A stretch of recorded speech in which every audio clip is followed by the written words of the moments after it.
کبھی درپیش جو کوئی مسئلہ پوچھ لیں حاضر ہوں ہم ان کی بارگاہ.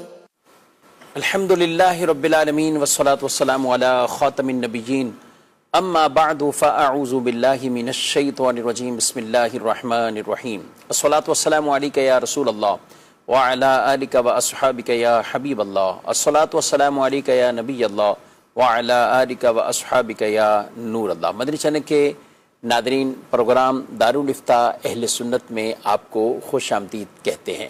حضور اکرم رحمت عالم نور مجسم صلی اللہ تعالی علیہ وآلہ وسلم کا فرمان عظمت علی شان ہے: من صلی علیہ صلاۃ کتب اللہ لہ قراۃ والقراۃ مثل احد، کہ جس نے مجھ پر ایک مرتبہ درود بھیجا اللہ اس کے لیے ایک قرات اجر لکھ دیتا ہے، اور یہ ایک قرات احد پہاڑ کی مثل ہے. صلو علی الحبیب صلی اللہ تعالی علی محمد صلی اللہ علیہ وآلہ وسلم. صلاۃ و سلام علیک یا سیدی یا رسول اللہ وعلی آلک و اصحابک یا سیدی یا حبیب اللہ. ناظرین کرام، اس پروگرام میں آپ کے سوالات شامل کیے جاتے ہیں. نمبر اسکرین پر ملاحظہ فرما رہے ہیں. آپ ہمیں سوالات بھیج سکتے ہیں، SMS بھی کر سکتے ہیں. ہماری کوشش ہوگی اسی پروگرام میں جو براہ راست آپ کے سوالات موصول ہوں تو ان کو پروگرام کا حصہ بنایا جائے اور ان کے جوابات آپ تک پہنچائے جائے. آج کے ہمارے پروگرام میں شامل ہیں مفتی محمد کفیل رضا طاری صاحب. ان کو بھی خوش آمدید. جزاک اللہ. کیسے مزاج کے؟ الحمدللہ ماشاء اللہ. بڑھتے ہیں ہم ناظرین کے سوالات کی طرف. مفتی صاحب سے میرا یہ سوال ہے، اگر کوئی شخص غسل جنابت یعنی پاکیزگی غسل میں کلی کرنا یا ناک میں پانی ڈالنا بھول جائے تو اس سے غسل کا کیا حکم ہوگا؟ ارشاد فرما دیجیے. جی، غسل فرض کے اندر یعنی غسل فرض کو اتارنے کے لیے جو غسل کیا جاتا ہے اس کے 3 فرائض ہیں: کلی کرنا، ناک میں پانی چڑھانا اور سارے بدن پر پانی بہانا. تو اگر کوئی بھی ایک فرض اس سے رہ گیا تو غسل مکمل نہیں ہوگا اور نماز وغیرہ پڑھنا جائز نہیں ہوگا. البتہ یہ ضروری نہیں ہے کہ دوبارہ سے پورا ہی غسل جو ہے وہ کریں، بلکہ جو چیز چھوٹ گئی ہے، کلی کرنا بھول گئے تو کلی کر لیں دوبارہ، اور ناک میں پانی چڑھانا بھول گئے ہیں تو ناک میں پانی چڑھا لیں. تو ایسی صورت میں اس کے بعد جو ہے وہ ان کا غسل مکمل ہو جائے گا اور وہ آگے نماز وغیرہ ادا کر سکتے ہیں. ٹھیک ہے. کرنا کیا چاہیے ترتیب کے اعتبار سے یا ویسے؟ کیونکہ یہ کئیوں کو یہ غلط فہمی ہو جاتی ہے یا بھول جاتے ہیں، یا وہ کس ترتیب کو خیال نہیں کرتے کہ بعد میں انہیں ہوتا ہے کہ پورے نہا لیے، سب کچھ کر لیا، اصل ایک فرض کلی والا نہیں کیا. اصل تو دیکھیں سنت طریقہ تو یہ ہے کہ غسل سے پہلے وضو جو ہے وہ کرنا چاہیے. تو جب آپ وضو کریں گے سنت کے مطابق تو اس کے اندر آپ کا یہ کلی کرنا اور ناک میں پانی چڑھانے والی دونوں وضو کی سنت بھی پوری ہو جائے گی اور غسل کا فرض بھی جو ہے وہ آپ کا مکمل ہو جائے گا. یعنی وضو بھی اگر سنت کے مطابق کریں گے، وضو بھی سنت کے مطابق آپ کریں گے تو آپ کا وہ غسل کے 2 فرض ادا ہو جائیں گے. اور بالفرض اگر کوئی وہ نہیں بھی کرتا تو پھر یہی چاہیے کہ ترتیب کے مطابق وہ اولاً کلی کرے، پھر جو ہے وہ ناک میں پانی جو ہے وہ چڑھائے. کلی کرنے میں بھی اچھے طریقے سے کلی کرے. دانتوں میں اگر کوئی چیز پھنسی ہوئی ہے تو اسے جو ہے وہ نکال لے اور اچھے طرح کلی کرے. اگر روزہ نہیں ہے تو غرغرہ بھی جو ہے وہ کر لے. اور ناک میں پانی چڑھانے میں بھی اس بات کا اہتمام کریں کہ پانی ناک کی نرم ہڈی تک جو ہے وہ پہنچ جائے. تو ناک میں اگر رینٹ وغیرہ ہے تو اس کو اچھے طریقے سے جو ہے وہ صاف کر لیں. خاص طور پہ سردیوں میں یا جن کو نزلہ ہوتا ہے اس وقت ہوتا ہے کہ پانی چڑھانا ہے، کیونکہ پانی خود نہیں چڑھتا، پانی کو ہلکا سا سونگنا جو ہے وہ پڑتا ہے. تو جب آپ سونگتے ہیں تو وہ پانی تھوڑا سا اوپر کی طرف جو ہے وہ چڑھتا ہے.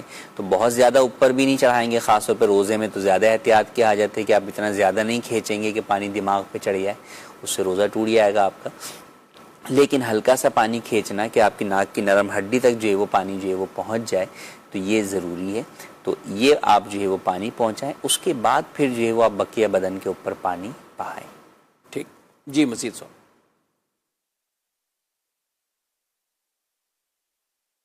میرا مفتی صاحب کی بارگاہ میں ایک سوال ہے کہ دوران سفر اگر کوئی نماز قضا ہو جائے تو وہ گھر پہنچ کر قضا پڑے گا یا پھر پوری رکعت پڑے گا، 4 رکعت؟ جی انہوں نے کہا قضا پڑے گا. قضا تو پڑے گا ہی کیونکہ نماز قضا ہو گئی ہے. اصل تھا شاید ان کا سوال کہ قصر کرے گا یا پوری وہی پڑے پوچھ گا رہے ہیں پوری پڑھیں گے یا قصر جو ہے وہ کریں گے. تو قصر جو ہے وہ پڑے گا. اگر نماز جس حالت میں قضا ہوئی ہے تو جب آپ اس کو کہیں بھی ادا کر رہے ہیں تو جس حال میں قضا ہوئی ہے وہ حال دیکھا جاتا ہے. اچھا. تو اگر آپ کی اپنے گھر میں رہتے ہوئے کوئی نماز قضا ہوئی ہے اور آپ سفر پہ گئے ہیں, عمرے پہ کوئی گیا ہوا ہے, وہ چاہتے ہیں کہ یار میری نمازیں جو قضا ہیں میں ان کی ادائیگی کر لوں, تو وہ وہاں پر پوری نماز ادا کرے گا. جو اس کی گھر پر چھوٹی ہیں وہ 4 رکعت کے حساب سے ہی ان کی قضا کرے گا. لیکن اگر کوئی سفر کے اندر جو ہے وہ قضا ہوئی ہے اور اب وہ اپنے گھر پہ آ کر اس کی جو ہے وہ ادائیگی کر رہا ہے تو قصر یعنی 2 رکعت نماز کے حساب سے وہ ادائیگی کرے گا. ٹھیک ہے, یعنی اس میں وہ سفر شرعی ہونا, سفر شرعی جو ہے وہ ہونا ضروری ہے کہ 92 کلومیٹر یا اس سے زائد مسافت پر جو ہے وہ جا رہا ہو. ٹھیک ہے. اور اسی دوران اس نے واپسی پر ہو یا وہاں رہتے ہوئے جو قضا نمازیں ان کے متعلق آپ نے یہ حکم بیان کیا. اچھا, یہ تو قصر کرے گا, یہ تو ہم نے مسئلہ بیان کر دیا. لوگوں کا ایک رجحان ہوتا ہے کہ یا عادت ہے یا طبیعت ہے یا کچھ اور ہے کہ سفر میں وہ کہتے ہیں کہ اب آپ وہاں جا کے ایک ہی ساتھ ہی قضائیں پڑھ لیں گے, سب قضا کر لیں گے, ابھی کون اٹھے کون اترے کون, کیونکہ بس ہے یا اسٹیشن پر ٹرین ہے تو وہ 10 منٹ 15 منٹ جو بھی ایک ٹائم ہوتا ہے, تو یہ ٹائم تو وہ اپنی حاجتوں میں ہی یا ویسے ہی کچھ چیز خریدنی ہے کچھ ایسے میں ہی گزار دیتے ہیں. کیا ہونا چاہیے؟ دیکھیے, نماز تو ہر حال کے اندر جو ہے وہ عاقل بالغ مسلمان پر فرض ہے, تو وہ سفر کے اندر بھی فرض ہے. البتہ سفر شرعی میں یہ رخصت دی گئی ہے کہ جو 4 فرض ہیں ان میں 2 فرض جو ہے وہ اس کو کر دیے گئے ہیں, آسانی کر دی گئی ہے. اور سنن کے اندر جو ہے وہ اس کو رخصت دے دی گئی ہے کہ جب سفر میں کسی جگہ ٹھہرا ہوا نہیں ہے, سکون سے چلتا ہوا سفر ہے, تو وہ سنتیں بھی چھوڑنے کی جو ہے وہ اس کو جو ہے وہ رخصت اور اجازت ہے. تو اب 2 رکعت نماز کے لیے بھی وقت نہ نکلنا یا نہ نکالنا تو یہ ہرگز جو ہے وہ درست نہیں ہے. نماز کی ادائیگی کا اہتمام ہونا چاہیے اور فکر ہونی چاہیے. آپ نے صحیح کہا کہ بعض لوگ جو عام حالت میں نماز ادا کرتے ہیں وہ بھی سفر کے موقع پر, اور خاص طور پہ خواتین, کہ بھئی اب ہم کہاں اتریں گے, کہاں وضو کی جگہ تلاش کریں گے, کہاں نماز پڑھیں گے, تو چلو رہنے دو ہم بعد میں جو ساری نمازیں قضا کر لیں گے. تو ایسا ذہن رکھنا درست نہیں ہے. نماز کو وقت پر ادا کرنا یہ بھی فرض ہے. ان الصلاۃ کانت علی المؤمنین کتابا موقوتا, تو وقت باندھا ہوا فرض ہے نماز, تو لہذا وقت میں ہی ادا کریں گے. اور جو بلا عذر شرعی نماز قضا کرتا ہے تو یہ حرام اور کبیرہ جو ہے وہ گناہ ہے. تو لہٰذا نماز کو سفر میں بھی جو ہے وہ قضا نہیں کرنا چاہیے, اہتمام کرنا چاہیے. جہاں پانی کا بندوبست نہیں ہے وہاں آپ تیمم کر کے نماز ادا کریں گے. حتیٰ کہ آپ بس میں یا ٹرین میں بیٹھے ہوئے ہیں, وہ چل رہی ہے کہ چلتی ٹرین کے اندر آپ کی نماز نہیں ہو سکتی, تو بھی آپ کو حکم یہ کہ اگر وقت جاتا دکھ رہا ہے آپ کو کہ اب نماز قضا ہو جائے گی, تو اب ایسی صورت کے اندر آپ جو ہے وہ نماز جس طرح ممکن ہوگا ادائیگی کر لیں گے. اگرچہ بعد میں اس کو دہرانا ہوگا, لیکن ابھی قضا کے گناہ سے بچنے کے لیے حکم یہ ہے کہ آپ جو رب العالمین کی بارگاہ میں حاضری ہے وہ آپ کی ہو گئی, وہ آپ کی ہو گئی. یعنی یہ سمجھ کے کہ بعد میں جب پڑھنی ہے تو ابھی دوبارہ جو وہ نہ پڑھیں, تو یہ نہیں, بلکہ بات یہ کہ اب گناہ سے بچ رہے ہیں, کبیرہ گناہ سے بچ رہے ہیں, رب کی نافرمانی اور ناراضی سے جو ہے وہ بچ رہے ہیں, تو بالکل آپ کو نماز کا اہتمام کرنا چاہیے اور وقت پر نماز ادا کرنی چاہیے. اور اس کے اندر اہتمام کرنے والے جو ہے وہ اہتمام کر لیتے ہیں کہ کئی جگہوں کے اوپر ڈرائیور کو بول کر بس رکوا بھی دی جاتی ہے کہ بھئی نماز جو ہے وہ ادا کرنی ہے. پھر خواتین ہیں یا مرد بھی ہیں وہ اہتمام کرتے ہیں کہ یار پتہ ہے کہ آگے اسٹیشن آنے والا ہے, اس اسٹیشن پہ گاڑی رکی تھی, تو چلیں جناب وضو یہاں سے کر لیتے ہیں اور آگے والے پر جو ہے وہ نماز جو ہے وہ ادا کر لیں گے. تو یوں مختلف اہتمام کرنے والے کرتے ہیں اور ہو جاتا ہے. تو کوشش کرنی چاہیے نماز کے لیے کہ نماز جو ہے. اچھا, پھر بعض لوگوں کو اس اعتبار سے سفر کرنے میں احتیاط کرتے ہیں کہ وہ سفر اختیار کرتے ہیں جس کے اندر نماز کا وقت جو ہے وہ کم آتے ہیں. جیسے جناب عشاء کے بعد انہوں نے سفر اختیار کیا, یا ان کو پتہ ہے کہ مغرب کے بعد سفر اختیار کیا کہ اب جو ہے وہ لمبا ٹائم ہے, عشاء جو ہے وہ کسی بھی ٹائم بیچ میں جو ہے وہ پڑھی جا سکتی ہے رات کے اندر. پھر فجر پڑھ لی, اب فجر کے ٹائم کے بھی اہتمام کرنا ہے کہ بھئی فجر سے پہلے کہاں گاڑی رکے گی اور کس طرح جو ہے وہ نماز ادا کرنی ہے. تو یوں بہرحال جو ہے وہ اہتمام کرنے والے کرتے ہیں اور ہم بھی کریں گے تو انشاءاللہ ممکن ہے. آخر ہم بچے ساتھ ہوتے ہیں تو ان کے لیے سامان لینے کے لیے اترتے ہیں، سب چیزوں کا خیال سب چیزوں کا کرتے خیال ہیں. 4 لوگوں سے پوچھ رہے ہوتے ہیں بھائی اسٹیشن پہ گاڑی کہاں رکے گی، کیا ہوگا، کیسے ہوگا. تو وہی تمام چیزوں کا اہتمام ہمیں نماز کے لیے بھی کرنا چاہیے. اور یہ تو آپ سفر کی ہم نے بات کی، یا سفر میں بطور خاص کچھ اس طرح کے، یا شہروں میں رہتے ہوئے بھی مارکیٹ جانا ہے، ادھر ادھر جانا ہے، جی. تو اس دوران بھی تو ایسے ٹائم کا خیال کرتے ہوئے کہ یہ میرا کام ہی 5 گھنٹے کا، اور اس 5 گھنٹے میں پتہ چلے کہ عصر کی نماز ہی رہ گئی یا مغرب کی نماز رہ گئی. جی. تو ان چیزوں کا یہاں یہ اہتمام، یعنی جس کا ذہن ہوگا تو وہ سب کچھ کرے گا، ذہن نہیں ہے تو وہ عام گھر میں بیٹھا ہوا ہے، آفس میں بھی ایئر کنڈیشن بیٹھا ہوا ہے، تو اس نے وہاں بھی نماز کا نہیں کرنا. لیکن اس کو چھوٹ نہیں ہے کہ یہ نہیں کہ ہم کہیں کہ نہیں خیال کر رہا، تو اس کو بھی اپنی آخرت کا وہ سوچنا ہے. اور ہمیں بھی اپنے بچوں کو، گھر والوں کو بھی، قرآن مجید میں اللہ تعالیٰ نے یہ ارشاد فرمایا، یا ایھا الذین آمنوا قوا انفسکم واہلیکم نارا، اے ایمان والو اپنے آپ کو اور اپنے گھر والوں کو آگ سے بچاؤ. اس آگ سے بچاؤ کہ جس کا ایندھن انسان اور پتھر ہے.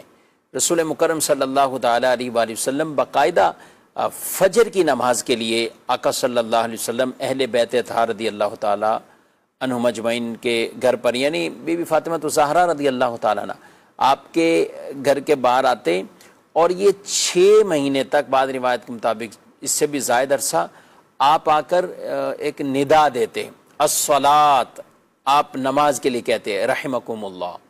اور وہ آیت مبارکہ جو اللہ تعالیٰ نے اہل بیت کی شان میں نازل فرمائی ہے، تو اس کو آپ پڑھتے. سبحان اللہ. انما یرید اللہ لیذھب عنکم الرجس اہل البیت ویطہرکم تطہیرا. تو یہ آیت بھی پڑھتے اور پھر انہیں نماز کے لیے بھی کہتے. تو یہ ہمیں ترغیب بھی ہے، حکم بھی ہے کہ خود بھی پڑھنا ہے اور اپنے گھر والوں کو بھی ہمیں نماز پڑھانی ہے، ان کو اس کی بھی تلقین کرنی ہے. جی بس مفتی صاحب کی بارگاہ میں میرا سوال ہے کہ ایک شخص کپڑے کا کام کرتا ہے، دوسرا اس کو پیسے دیتا ہے کہ آپ کپڑا لے آئیں اپنی مرضی سے، اور اس کی پرافٹ 5 روپے میٹر مجھے دے دیں، ایسا کرنا کیسا ہے؟ جی، کپڑے کا کاروبار ہے، 5 روپے پر میٹر اس کو یہ پروفٹ دیں گے، کیا کہتے ہیں؟ دیکھیے ایسا کرنا تو جو ہے وہ جائز نہیں ہے. اس کے اندر کہ آپ کسی شخص کو جو ہے وہ انویسٹمنٹ دیتے ہیں، رقم دیتے ہیں کہ اس سے آپ مال خرید لیں اور جناب مجھے یہ پروفٹ دیں. تو بات یہ کہ اگر آپ انویسٹمنٹ بطور پارٹنرشپ کر رہے ہیں تو پارٹنرشپ میں تو نفع نقصان دونوں کی بنیاد پر پارٹنرشپ ہوتی ہے، پہلی بات. دوسرا یہ کہ اس میں نفع کا جو مقدار طے کی جاتی ہے وہ پرسنٹیج کے اعتبار سے طے کی جاتی ہے، وہ فکس اماؤنٹ طے نہیں کیا جا سکتا. کیونکہ فکس اماؤنٹ میں پرابلم یہ ہے کہ اگر نفع اتنا ہوا ہی نہیں تو بھی اس کو آپ کو تو 5 روپے دینے ہی ہیں. جبکہ آپ پرسنٹیج کے اعتبار سے کریں گے کہ بھائی جو بھی نفع ہوگا وہ 50% لیں گے تو ٹھیک ہے. اگر 2 روپے نفع ہوگا تو دونوں کا 1 روپے ہو جائے گا، اور 10 روپے نفع ہوگا تو دونوں کا 5 روپے جو ہے وہ ہو جائے گا. تو یعنی فکس نہ کریں اس طرح، فکس نہیں کریں 5 روپے 10 روپے. جی اچھا. اب یہاں پہ عام طور پہ ہوتا یہ کہ کئی اس طرح کے کام میں کہ کسی کا کام چل رہا ہے، اب دوسرے سے وہ انویسٹمنٹ جو ہے وہ لیتا ہے یا دوسرا انویسٹمنٹ دینا چاہتا ہے تو یہ طریقہ کار اختیار کرتے ہیں. تو یہ طریقہ کار اختیار کرنا جو ہے وہ جائز نہیں ہے. ہاں البتہ اس کا ایک جائز طریقہ کار یہ ہو سکتا ہے کہ یہ شخص کپڑا خرید لے صحیح جا کر مارکیٹ سے، اور کپڑا خریدنے کے بعد لا کر یہ اس کو ادھار میں کپڑا سیل آؤٹ کر دے. مثال کے طور پر اس نے 100 روپے میٹر جو ہے وہ کپڑا خریدا اور 100 میٹر جو ہے وہ کپڑا جو ہے وہ خریدا ہے. تو اب یہ وہی کپڑا اس کو 105 روپے یا 110 روپے پر میٹر کے اعتبار سے فروخت کر دے، اور اس کی جو ادائیگی کی مدت ہے وہ 1 مہینہ یا 2 مہینہ باہمی رضامندی سے طے کر لیں. تو اب یہ اس کو جو ہے وہ بیچ دے. تو اب یہ ایسے ہی ہو گیا جیسے عام طور پہ ہم دیکھتے ہیں کہ ہول سیل سے کوئی مال خرید کے لاتا ہے اور ریٹیل کے اوپر آگے بیچ دیتا ہے. تو اس طرح خرید و فروخت کریں گے تو یہ جائز ہوگی. مگر اس میں دیکھیں 2-3 چیزیں ہیں. ایک یہ کہ اس کو اولاً خریدنا ہوگا، خریدنے کے بعد اس کے اپنے ہاتھ میں کسٹڈی، اس کا قبضہ آنا ضروری ہے. اس کے بعد ہی اگلا سودا کر سکتا ہے. عام طور پہ ہمارے ہاں ہوتا ہی ہے کہ اگر اس طرح کی سچویشن بھی ہو تو اولاً تو وہ جا کر وہاں سے خریدنے کی مشقت نہیں اٹھاتا، وہ یہ کہتا ہے یار تم خود ہی جو ہے وہ جا کے لے آؤ، خود ہی سب چیزیں جو ہے وہ کر لو. تو اس طرح جو ہے وہ درست نہیں ہوگا.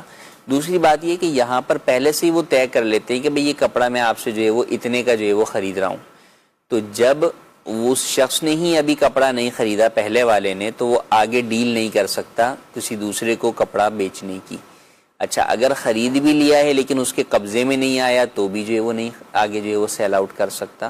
تو لہٰذا یہ بیچ کی پرابلمز ہیں جو عام طور پر لوگ نہیں دیکھ رہے ہوتے. شرعی اعتبار سے جو مال آپ نے ابھی خریدا ہی نہیں ہے، آپ کی ملکیت میں نہیں ہے، تو وہ مال آپ آگے سیل آؤٹ نہیں کر سکتے. اسی طرح آپ کی ملکیت میں ہے لیکن آپ کے قبضے میں نہیں ہے تو بھی اس کا آپ کے لیے بیچنا جائز نہیں ہے. تو لہٰذا جو عام طور پہ اس طرح کا طریقہ کار ہے وہ جائز نہیں ہے. مزید تفصیل کے لیے میں یہ عرض کروں گا کہ دونوں افراد جو یہ کام کرنا چاہتے ہیں دارالفتہ اہل سنت میں تشریف لائیں اور اس کی متبادل صورتوں کے اوپر ڈسکس کر کے کوئی شرعی طریقہ کار جو ہے وہ آپ ہم سے معلوم کر لیں اور اس پر عمل کریں. ٹھیک، ماشاءاللہ. یعنی اس کے بھی جائز صورتیں ہیں، جائز حل اور طریقے کار بھی ہیں. اور آپ دارالفتہ اہل سنت پہ چاہیں تو فون کر کے بھی دارالفتہ اہل سنت کا نمبر اپنے پاس رکھیں اور اس پر آپ فون کر کے بھی رہنمائی حاصل کر سکتے ہیں. اور براہ راست اگر وہاں جاتے ہیں تو یہ بھی اچھی بات ہے. اور زیادہ یہی صورتحال بعض اوقات پھر ایک آدمی اپنے نفع کی چیزیں پوچھ لیتا ہے، دوسرے کی نہیں پوچھتا، تو وہ آگے جا کر یہ بعد میں جب جھگڑا ہوتا ہے پھر دونوں آ جاتے ہیں. جی تو پھر انہیں کہا جاتا ہے کہ یہ چیز تو آپ پہلے ہی پوچھ لیتے ہیں. تو آپ کے حق میں بھی یہ فائدے والی چیز تھی. تو پارٹنرشپ ہو سکتی ہے درست طریقے سے. تجارتی تو اللہ تعالیٰ نے حلال فرمائی ہے، تجارت سے نفع کمانا، یہ سب چیزیں، لیکن جو اس کے شرعی تقاضے ہیں وہ بھی ساتھ ساتھ ہمیں پورے کرنے چاہیے. یہ نمبر آپ دیکھ رہے ہیں، اس نمبر کو آپ نوٹ رکھیں اور خود بھی دوسروں کو بھی یہ نمبر پہنچائیں اور اسی کے ذریعے آپ اپنی دینی شرعی رہنمائی بھی حاصل کر سکتے ہیں. مزید سوال. امامت جو ہے یہ کس پر جائز ہو سکتی ہے؟ نابینا افراد امامت کروا سکتے ہیں کہ نہیں؟ جی، نابینا امام بن سکتا ہے؟ جی نابینا بھی امام بن سکتا ہے جبکہ اس میں امامت کی شرائط پائی جائیں. تو امامت کی شرائط کی جو ہیں وہ اس میں عاقل ہونا ہے، بالغ ہونا ہے، اور وہ شخص جو ہے وہ مسائل نماز کو جو ہے وہ جانتا ہو، اس کی قرات درست ہو، اور یہ بھی ضروری ہے کہ وہ شخص فاسق مولن نہ ہو. تو بینا ہونا، آنکھ والا ہونا یہ ضروری نہیں ہے. ہاں بہتر یہ ہے کہ آنکھ والا ہو کہ اس کے لیے جو ہے وہ طہارت اور دیگر مسائل کے اندر جو ہے وہ بہت ساری چیزوں کے اندر وہ احتیاط ہوتی ہے اور وہ ان چیزوں کے اندر جو ہے وہ ناپاکی وغیرہ چیزوں سے بچ جاتا ہے. لیکن اگر کوئی شخص جو ہے وہ نابینا ہے، مسائل نماز بھی جانتا ہے، قرات بھی درست ہے، دیگر شرائط امامت بھی اس میں پائی جاتی ہیں، تو وہ بھی امامت کروا سکتا ہے. ہاں البتہ اگر ایسا ہے کہ دو افراد جو ہے وہ موجود ہیں جن میں ایک آنکھ والا ہے اور ایک نابینا ہے اور دونوں میں شرائط امامت جو ہے وہ پائی جاتی ہیں، تو اب ایسی صورت کے اندر آنکھ والے کا امام بننا یا اس کو امام بنانا یہ زیادہ بہتر ہے بنسبت نابینا کے. صحیح، یعنی یہ بعض ترجیح والی صورت ہوں گی. لیکن بہرحال نابینا بھی جو ہے وہ امام بن سکتا ہے. اسی طرح نابینا نہیں ہے، معذور ہاتھ کٹا ہوا ہے یا جو ہے وہ پیر کٹا ہوا ہے، لیکن وہ تمام نماز کے ارکان شرائط پورے طریقے سے ادا جو ہے وہ کر سکتا ہے اور دیگر شرائط امامت بھی پائی جاتی ہیں، تو بھی وہ نماز پڑھا سکتا ہے. ٹھیک. اچھا یہ سوال ہے کہ خواتین میں یہ مشہور ہے کہ جو آیت کریمہ ہیں یہ تاثیر کے اعتبار سے گرم ہوتی ہے، ان کو ٹھنڈا دودھ یا ٹھنڈے پانی میں تسبیح کو بھگو کر پڑھنا چاہیے، کیا کہتے ہیں؟ ایسا نہیں ہے، اس کی کوئی جو ہے وہ حقیقت جو ہے وہ نہیں ہے. اس کو جو ہے وہ ڈائریکٹ جو تسبیح میں جو ہے وہ پڑھ سکتے ہیں. پانی میں تسبیح کو بھگونا یا جو ہے وہ دودھ میں، تو یہ بالکل جو ہے وہ اس کی حاجت بھی نہیں ہے اور کرنا بھی نہیں چاہیے. خواہ میں اس میں تو دودھ پھر شاید ضائع ہی کر دیتے ہوں گے، وہ اس دودھ کو پیتے نہیں ہوں گے، یا ہو سکتا ہے پی بھی لیتے ہوں. لیکن بہرحال جو ہے وہ اس کی کوئی حقیقت نہیں ہے. اگر اس کی تاثیر گرم ہوگی بھی تو دانوں سے فرق نہیں پڑے گا، دانوں سے یا دودھ سے فرق نہیں پڑے گا. تو اس کے لیے جو کئی دفعہ ہوتا ہے کہ اس طرح کے جو وظائف ہوتے ہیں اس کے لیے علماء یا صوفیہ یہ فرماتے ہیں کہ بھئی اول آخر درود پاک جو ہے وہ پڑھ لیں.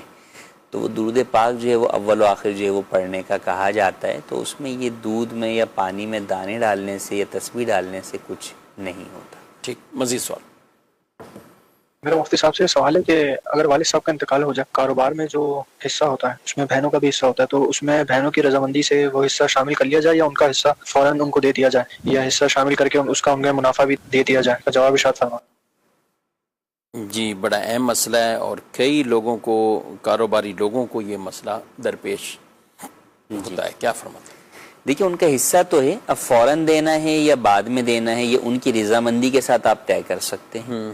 فوراً بھی ان کی رضامندی سے جو ہے وہ آپ ان کو جو ہے وہ دے سکتے ہیں, اور اگر وہ کہتی ہیں کہ نہیں بھائی ہم کاروبار میں ہی لگا دینا چاہتے ہیں تو آپ بالکل یہ بھی جو ہے وہ کر سکتے ہیں. مگر اصل ہوتا یہ ہے کہ جب کاروبار بڑھتا ہے یا آگے جا کے نقصان ہوتا ہے تو پھر پرابلم جو ہے وہ ہوتی ہے کہ اب نقصان ہو گیا تو اب وہ یہ کہتی ہیں بھئی ہم تھوڑی چلا رہے تھے کاروبار, تو تم چلا رہے تھے, نقصان سارا تمہارا. تو یہ نہیں ہوگا. جب آپ ایز اے پارٹنر جو ہے وہ اس کے اندر شرکت آپ کی چل رہی ہے تو پھر نقصان میں بھی آپ ذمہ دار ہوں گے جس طرح آپ نفع کے اندر جو ہے وہ شریک ہو رہے ہیں.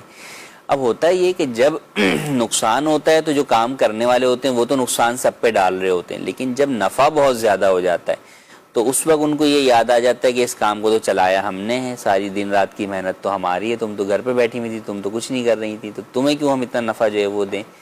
تو اس کے لیے یہ بات یہ کافی نہیں ہے. اگر آپ نے چلایا ہے تو وہ چلانا آپ کا اپنی مرضی تھی کہ آپ نے چلایا ہے, آپ نہ چلاتے آپ آگے ملازم رکھ کے جو ہے وہ ان سے چلواتے. تو اس کے لیے حل یہ ہے کہ آپ پہلے سے بیٹھ کر طے کریں ان کے ساتھ. کیا طے کریں؟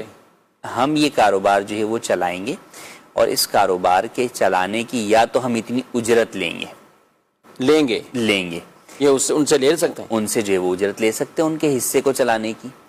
دوسرا یہ ہے کہ یہ اپنا پرسنٹیج زیادہ جو ہے وہ رکھ لیں ٹھیک پروفٹ کے اعتبار سے کہ بھئی ٹھیک ہے آج سے ہم سارے افراد تو اس کے اندر ایک تو پرسنٹیج وہ ہے جو کہ وراثت کے حصوں کے مطابق ہے. صحیح. مثال کے طور پہ بھائی کا وراثت کے حصوں کے مطابق اس میں جو حصہ بن رہا ہے وہ بن رہا ہے مثال کے طور پہ 10%. ٹھیک ہے. لیکن وہ یہ کہتا ہے کہ بھئی دیکھیں میں یہ آپ سب کے حصے کو چلانا, اس کا انتظام چلانا اور یہ سارا پورا سیٹ اپ جو ہے وہ میں چلا رہا ہوں, تو لہٰذا میں آپ کے ساتھ یہ پارٹنرشپ کرتا ہوں. جو پہلے والی پارٹنرشپ ہے وہ کہلاتی ہے شرکت ملک, یعنی ملکیت کے اعتبار سے وہ سارے اس میں پارٹنر ہیں.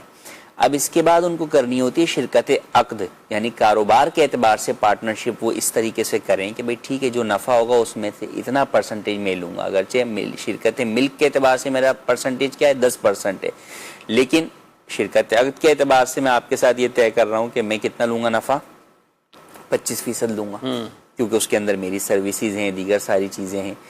تو یوں پھر جب آپس میں ابتداءً ہی وہ طے کر لیں گے کہ بھئی یہ دیکھیں میں اتنا جو ہے وہ لوں گا. ہاں نقصان کتنا ہوگا, نقصان جو ہے وہ ہر ایک کا شرکت ملک کے اعتبار سے ہی ہوگا, نقصان جو ہے وہ اس کا 10% کے اعتبار سے ہی ہوگا, جبکہ اس کی غفلت اور کوتاہی نہ ہو. ہاں اگر اس کی غفلت اور کوتاہی ہے کہ اس نے کاروبار کو خود تباہ کیا یا وہ کام کیے جو کاروبار کو تباہی کی طرف لے کے جانے والے ہیں, اور اس کو فقط ان ورثاء کے کہنے پر نہیں بلکہ مارکیٹ والے بھی یہی کہتے ہیں کہ یار یہ کام اس نے غفلت کی جس کی وجہ سے یہ نقصان ہوا, یہ غفلت نہیں کرتا تو یہ نقصان نہیں ہوتا.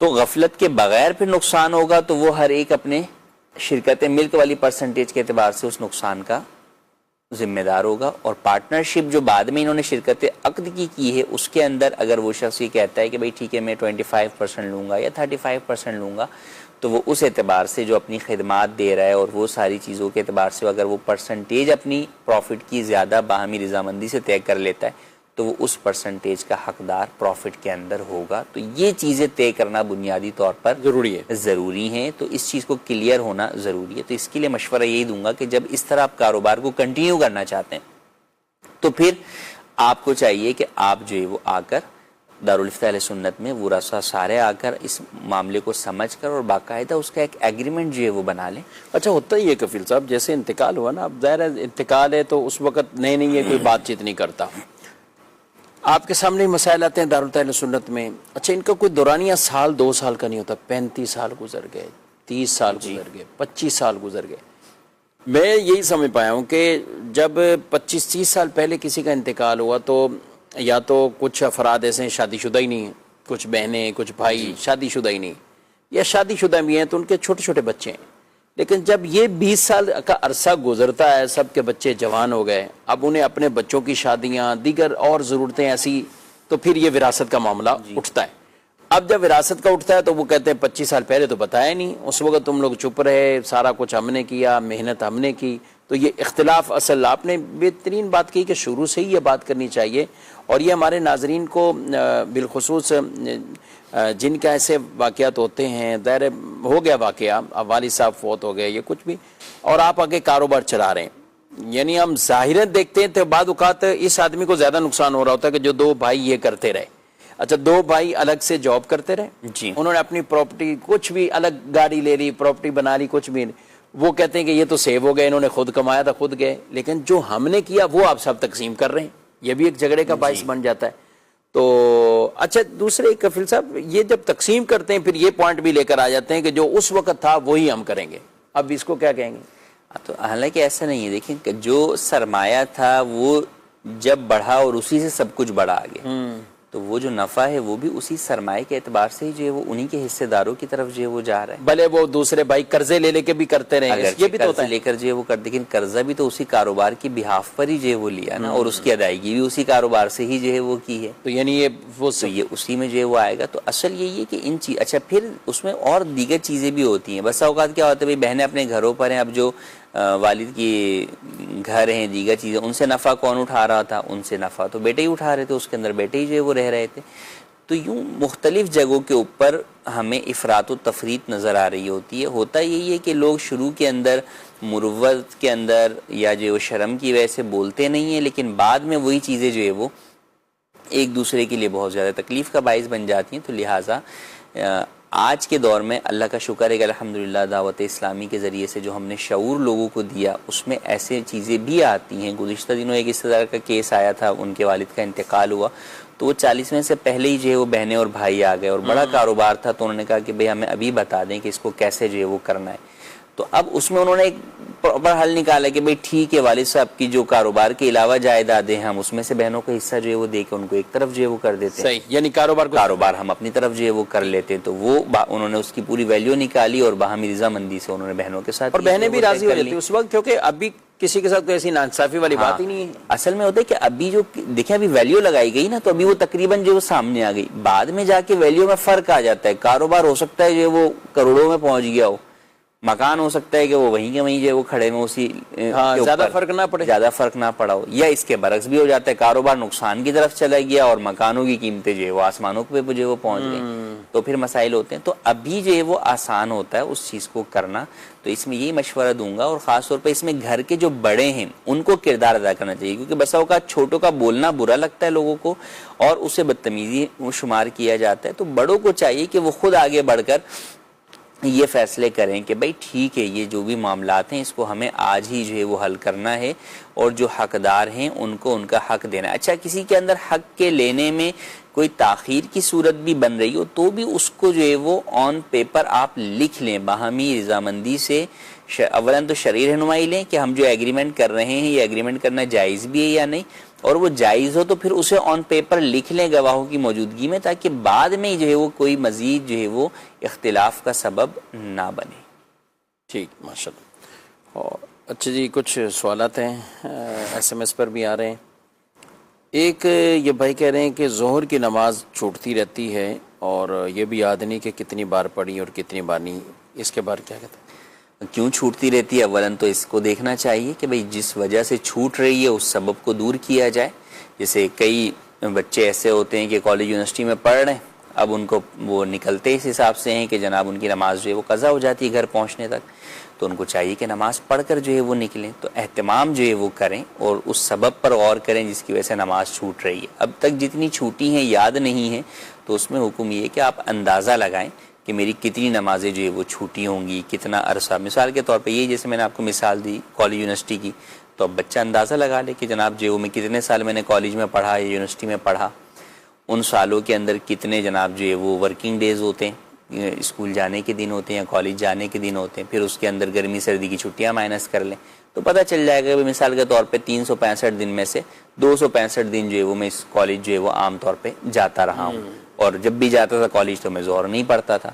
تو یوں اندازہ نکل گیا کہ بھئی جناب جو وہ 265 دن جو ہے وہ، اب کالج اگر اس نے جو ہے وہ 2 سال پڑھا ہے تو بھئی 265 اور 265 جو ہے وہ میں پلس کر لیا اس نے کہ بھئی اتنی ظہر کی نمازیں مجھ پر قضا ہیں جو کہ میں نے ادا کرنی ہوگی. یعنی یہ آپ اندازہ لگانے کا ایک طریقہ کار بھی بتا رہے ہیں، اور یہ اچھا طریقہ ہے. مطلب اس طریقے یہ نہیں کہہ سکتے کہ چلو کچھ پڑھ لیں بقیہ سب ہوگا، نہیں یہ نہیں ہو سکتا کہ آپ مطلب اندازہ کر کے آپ کو ایک لمٹ مقرر کرنی پڑے گی، اور اندازہ بھی کچھ قرائن سے ہی لگانا ہے نا، سوچ و بچار کرنے کے بعد ہی. ہم اندازے کا کہتے ہیں نا، لوگ بس اوقات یوں کہتے ہیں ٹھیک ہے کوئی بھی پھر لگا لیتے ہیں. ہاں کوئی بھی اندازہ تو یوں نہیں، تو اسی لیے میں نے مثال دے کے سمجھایا کہ آپ یوں اس طریقے سے چیزوں سے اندازہ لگا کر قریب قریب پہنچنے کی کوشش کرتے ہیں. اچھا ایک اور ایس ایم ایس میں سوال ہے. سوال تو یہ ہے، کہتے ہیں کہ امام صاحب سے کہتے ہیں کہ نماز جو ہے وہ امامہ شی پہن کر آپ نماز پڑھائیں، لیکن امام صاحب نہیں باندھتے، یا کبھی باندھتے کبھی نہیں باندھتے. اور دوسرا یہ کہ حافظ قرآن کو مستقل پیش امام بنا کے رکھنا، اس پہ بھی کچھ آپ رہنمائی کریں. بہرحال جو ان کا پہلا پوائنٹ ہے، کیا کہتے ہیں؟ دیکھیے امامہ باندھنا سنت ہے، اور امامہ باندھ کر نماز پڑھنے کا زیادہ جو ہے وہ ثواب بھی ہے، لیکن یہ امامت کی شرائط میں سے نہیں ہے. تو امام یعنی نماز ہونے اور نہ ہونے کے اعتبار سے جی، تو نماز جو ہے وہ امام کی بغیر امامے کی بھی جو ہے وہ ہو جائے گی. ٹوپی پہن کے بھی اگر امام نے نماز پڑھائی ہے تو نماز جو ہے وہ ہو جائے گی. ہاں امام کو چاہیے کہ بہرحال ہمارے ہاں منصب امامت جو ہے وہ اس طرح لوگ چاہتے بھی ہیں کہ امام صاحب جو ہے وہ امامہ پہن کر پڑھائیں، اور عام طور پر جو ہے وہ امامہ پہنتے بھی ہیں. تو امام صاحب کو بھی چاہیے کہ اس معاملے میں جو ہے وہ احتیاط بھی کریں، اور ثواب حاصل کرنے کی نیت سے جو ہے وہ امامہ باندھ کر ہی جو ہے وہ نماز پڑھائیں. یعنی بعض ایسے عمل ہوتے ہیں کہ جن کی وجہ سے مقتدیوں میں خامخواہ کی کہ وحشت پیدا کرنا، مقتدیوں کے اندر ایک ناراضگی والی کیفیت پیدا کر دینا، تو یہ بھی مناسب نہیں. ائمہ کے لیے یہ چیز بھی مناسب نہیں ہے. ٹھیک ہے، ہم یہ نہیں کہتے کہ مقتدی امام کے اوپر ایسے بن کے بیٹھے ہوں کہ وہ ہر چیز کے اندر وہ پڑے رہیں کہ لباس یوں ہو تو یہ چیز یوں ہو تو یہ چیز یوں ہو، تو یہ ان کو نہیں. یہاں یہ کہ سنت ترک ہو رہی ہے، یعنی امامہ پہن کر نماز پڑھائیں گے. اور ویسے بھی امامہ پہننا ہے، خود اپنی نماز بھی کا بھی ثواب جو ہے نا وہ آپ کو زیادہ ملے گا. تو کوشش یہی کرنی چاہیے کہ با امامہ ہوں اور آپ نماز پڑھا دیں. لیکن اگر کبھی مجبوری ہے تو پھر مقتدیوں کو بھی نہیں چاہیے کہ کوئی امام سے کسی طرح کی بحث کرے، جھگڑا کریں. ٹھیک ہے، مجبوریوں میں کئی مرتبہ ہو جاتا ہے ایسا، لیکن جن کی عادت ہوتی ہے، معمول ہوتے ہیں، تو جیسے کہتے ہیں نا کہ وہ قمیض کرتا یہ کبھی نہیں بھولتے، تو وہ امامہ بھی نہیں بھولتے، تو وہ ماشاءاللہ ساتھ ہی رہتا ہے سلسلہ.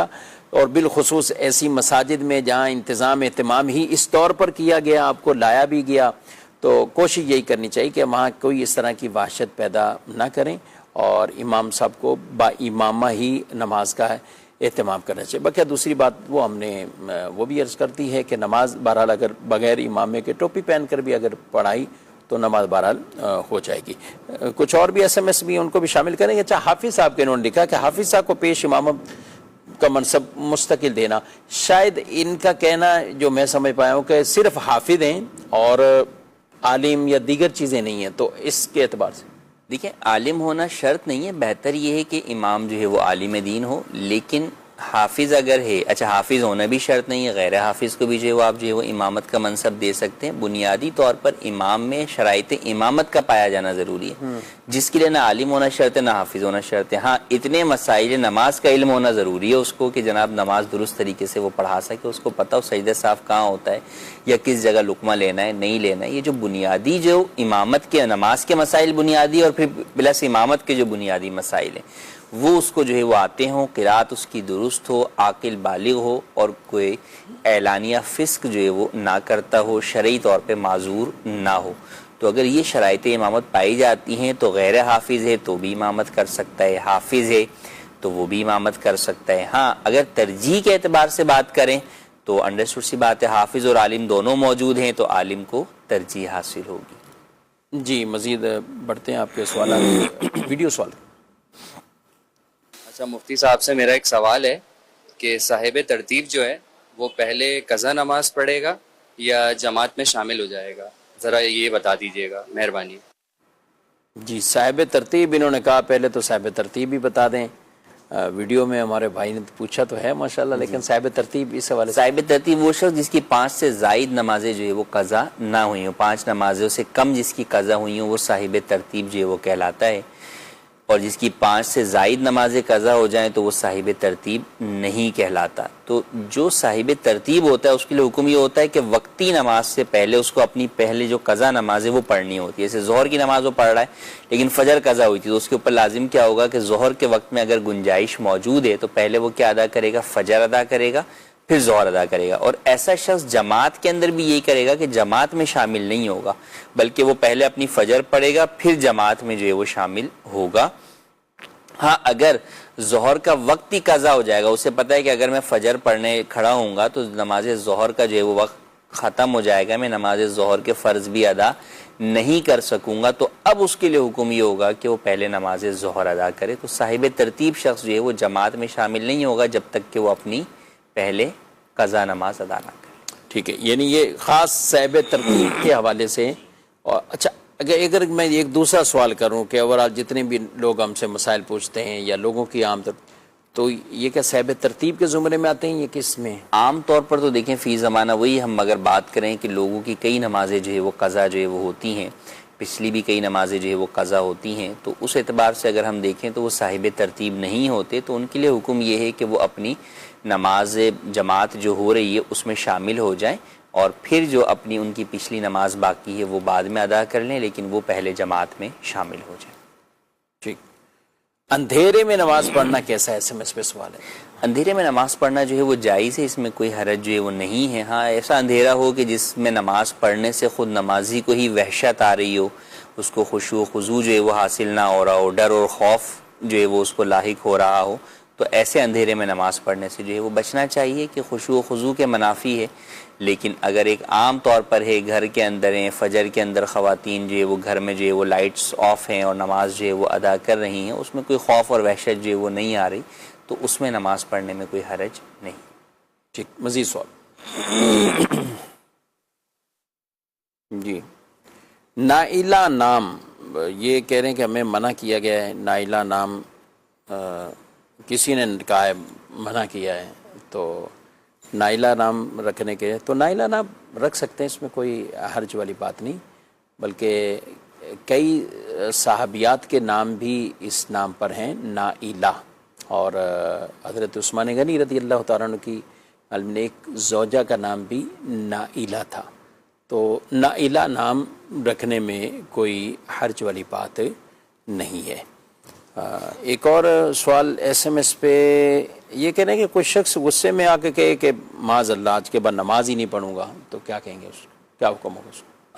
کسی کا بھی یہ کہنا کہ میں نماز نہیں پڑھوں گا, نماز سے اگر جو ہے اس کی فرضیت کا انکار جو ہے وہ نہیں ہے, ویسے ہی غصے میں کسی کوئی بار بار کہہ رہا ہو, کسی بچے نے یا بڑے نے کہہ دیا یار میں نہیں پڑھوں گا, تو اس کا یہ کہنا جو ہے وہ گناہ ہے, لیکن اس پر کوئی حکم کفر جو ہے وہ نہیں ہوگا. ہاں اگر کوئی فرضیت کے انکار کے اعتبار سے جو ہے وہ کرے گا تو وہ کفر ہو جاتا ہے, دائرہ اسلام سے خارج ہو جاتا ہے, لیکن ایک عام مسلمان سے یہ متصور نہیں ہے کہ وہ نماز کی فرضیت کا انکار کرے. تو اگر اس نے جذبات میں یا غصے میں اس طرح کہا ہے تو ایک گناہ کا اظہار یا عزم ہے جس کے لیے اس کے اوپر توبہ لازم ہے.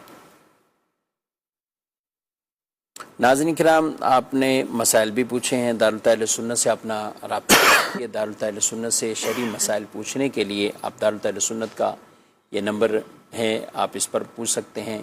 واٹس ایپ پر بھی آپ مسائل پوچھ سکتے ہیں, واٹس ایپ سروس پر, اور اس پہ آپ تحریری طور پر اپنا صرف واٹس ایپ آپ کیجئے. اس پہ کال وغیرہ یہ وہ اس کی اجازت نہیں, تحریری طور پر یا وائس کی صورت میں اگر آپ بھیجنا چاہیں تو اس نمبر پر آپ واٹس ایپ کر سکتے ہیں سوالات, اور انشاءاللہ 3 سے 4 دن میں یہ کس کا پروسیس ہے پورا, اور آپ کو آپ کے شرعی مسائل کا وہ جواب بھی مل جائے گا. خواتین اسلامی بہنوں کے لیے باقاعدہ الگ سے نمبر ہے, اور وہاں پہ آگے جو ان کے مسائل لکھنے والی, جواب دینے والی, وہ بھی خواتین ہیں, اسلامی بہنیں ہیں جو باقاعدہ عالمہ اور پھر دارالتحفیظ سنت سے تخصص اور یہ سارے پروسیس کر کے ان کے جوابات پر مامور ہیں.